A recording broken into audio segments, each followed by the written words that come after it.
In his two managerial spells at Stoke City, Tony Pulis engineered one of the most pragmatic sides in English football history. But what happens if you move their 2010 squad to Spain's La Liga? Let's find out.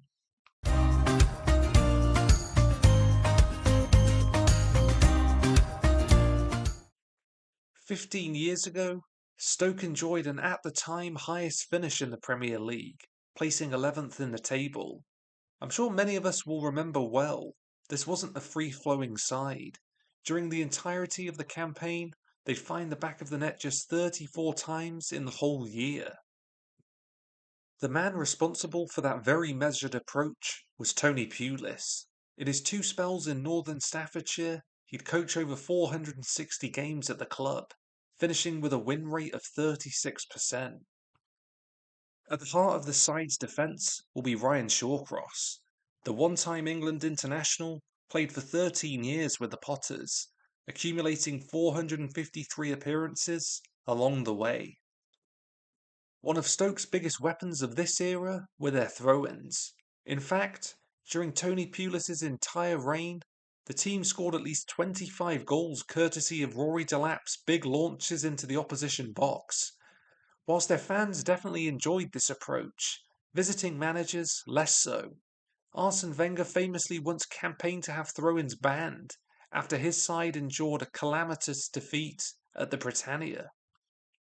At the top of the field, they'll have a prime Ricardo Fuller. Having scored 11 goals in the league during the previous season, the 09-10 campaign would be largely unsuccessful for the Jamaican forward, who'd find the back of the net just 3 times. Let's hope he can improve those numbers as they line up in La Liga. Unsurprisingly, Stoke will be playing with their familiar 4-4-2 formation, as in reality they'll be looking to soak up pressure and hit teams on the counter-attack as much as possible. Let's move through the season and see what happens. And it didn't take long for the Staffordshire side's unique style to succeed in La Liga.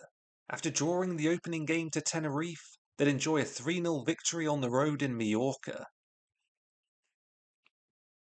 Whilst the first goal really did typify Tony Pulis' approach, Sanlai Tunkai's second was a lot different, beating the keeper with a fantastic effort from range. That unbeaten start would come to an abrupt end with a home defeat to Osasuna. A few weeks later, and they'd face another huge challenge welcoming Valencia. In their ranks is a very familiar face to Premier League fans, Pablo Hernandez. Elsewhere in the team, there's no shortage of quality too. On the opposite wing is a young David Silva, Baraja in the midfield, and Carlos Machena at the back. But it would be Liam Lawrence who opens the scoring. With just 10 minutes remaining, on the verge of a historic victory, they would have to accept a point. Beaten at their own game, Hernandez lumps it into the middle before the giant Zigic puts it past the keeper. As we entered November, thus far Stoke were struggling to establish a good run of form. They would record an impressive victory against Sevilla at the Britannia. Ricardo Fuller scores the decisive goal. In his 2 appearances against Stoke in England, Zlatan Ibrahimovic failed to find the back of the net. In both games, United would draw 1-1 in the 16-17 season. This time around, though, he'll be lining up in a slightly more formidable side. In a true clash of footballing cultures, it would take the Swede 2 minutes to open the scoring. Xavi finds Iniesta with a perfect ball down the wing before a bad error by Sorensen.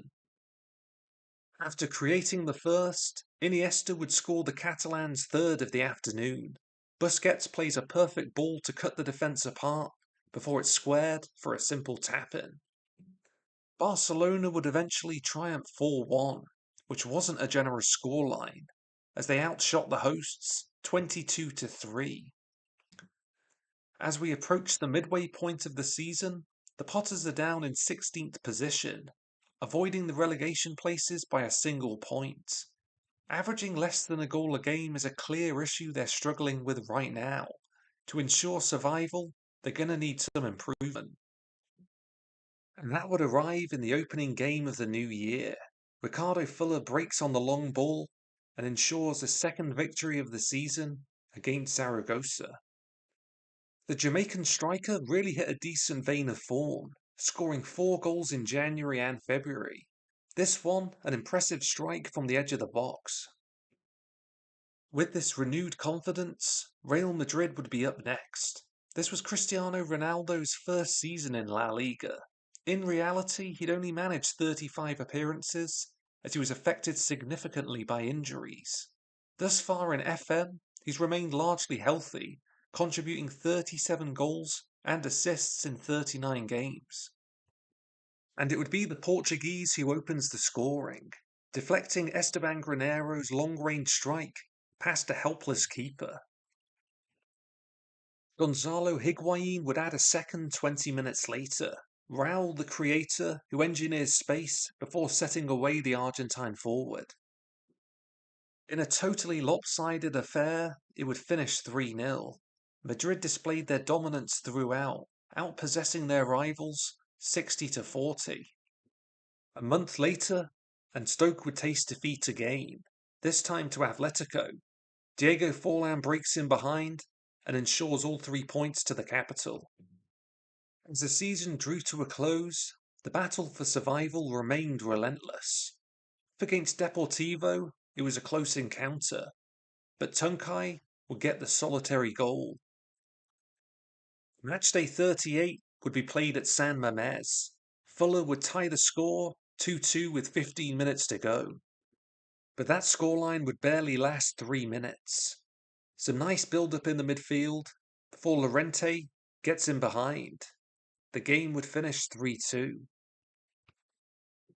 Here are Stoke's full season stats. One player who really adapted well to the Spanish game was Liam Lawrence. The winger would contribute 11 goals and assists in 33 matches. Some of his crossing was sensational and really offered a chance for goals throughout the year. Similarly, Sanlai Tunkai did a great job up top too. In all, he'd score 13 times in the league, as he established himself amongst the division's best. Those 13 conversions would rank him joint 11th in the Golden Boot race. But where would the Potters land in the table? Well, by the skin of their teeth they managed to avoid the drop, accumulating 34 points over the year. In reality, their form at the Britannia was what always ensured their Premier League status. Here, though, it wasn't quite the same fortress, earning just 21 points on home soil. But importantly, they would win a pivotal, penultimate game of the season. Needing a victory at all costs, the two relegation-threatened sides played fiercely, but a single Tunkai goal ensured they climbed out of the drop zone at Malaga's expense. Tony Pulis' Stoke City sides have definitely ensured a Premier League legacy. Their approach to the game almost seems like a relic of the past at this point, but it can't be denied its effectiveness, as they ensured year on year they remained a top-flight club.